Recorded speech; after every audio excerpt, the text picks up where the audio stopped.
टुंग टुंग का साया एक गांव था। वहाँ के लोग सीधे सादे और मेहनती थे, पर एक बुरी आदत थी। वो लोग हर रात चुपचाप जंगल में जाते और वहाँ से लकड़ियाँ काट कर लाते। दिन में सरकार का डर, पर रात में सिर्फ कुल्हाड़ियाँ और लालच। एक रात दो गांव वाले कुल्हाड़ी लेकर जंगल में घुसे। घनी झाड़ियों और ऊंचे पेड़ों के बीच वो एक भारी तने पर नजर डालते हैं। एक लंबी लकड़ी जो बाकी लकड़ियों से बिल्कुल अलग दिख रही थी। उस लकड़ी पर धारियां थीं, मानो वो सांस ले रही हो। अरे देख, ये लकड़ी तो खुद ही जमीन पर लेटी है, काटने में टाइम नहीं लगेगा। हिप हॉप ने कुल्हाड़ी उठाई, तभी एक आवाज आई, बहुत धीमी लेकिन कानों के पार जाती हुई। टंग टंग टंग, सब ठिठक गए। सकूरा ने इधर उधर देखा, लेकिन कोई नहीं था। फिर वही आवाज, इस बार तेज। टंग टंग टंग, हिप हॉप के पैर थरथराने लगे।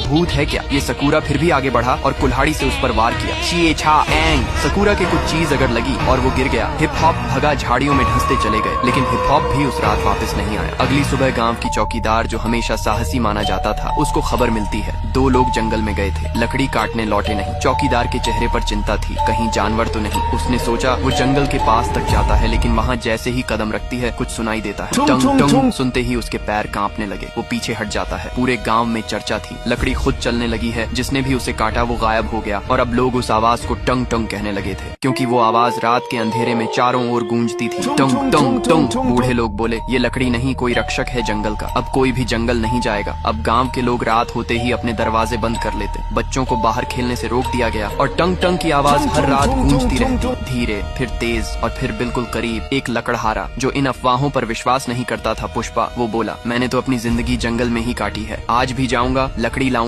देखता हूँ कौन रोकता है। रात को वो अकेला जंगल में गया और कुछ घंटों बाद उसकी चीख सुनाई दी, बचाओ, ये कोई लकड़ी नहीं, ये जिंदा है। फिर उसका कुछ पता नहीं चलता। चौकीदार ने अब ठान लिया था, ये सिर्फ कोई अफवाह नहीं, कुछ है वहाँ, कुछ ऐसा जो हम इंसानों को रोकना चाहता है। वो बुजुर्गों के पास जाती है। एक बूढ़े बाबा कहते हैं, वो लकड़ी नहीं, जंगल का राजा है। टंग टंग, न वो आदमी है, न जानवर, न भूत है, न देवता, वो जंगल की आत्मा है। जब भी किसी ने जंगल को नुकसान पहुँचाया, वो टुंग टुंग बनकर लौटा। चौकीदार अकेली जंगल के पास खड़ा था। हवा तेज हो रही थी, पेड़ हिल रहे थे, और फिर वही आवाज, टंग टंग। झाड़ियों के बीच से वो आकृति सामने आई, लकड़ी का बना एक इंसानी आकार, बिल्कुल सख्त, पर आंखें जल रही थी। चौकीदार की सांस रुक गई। वो देख रहा था जंगल के रक्षक को, लकड़ी के राजा टंग टंग को। टंग टंग कुछ नहीं बोला, सिर्फ एक बार जोर से गूंजा, टंग टंग, और जंगल की जमीन कांप उठी। पुष्पा भागा नहीं, लेकिन उसकी आंखों में पहली बार डर नहीं। सवाल था, क्या ये राक्षस है या रक्षक? ये वीडियो फ्री फायर को टैग करो पार्ट 2 के लिए।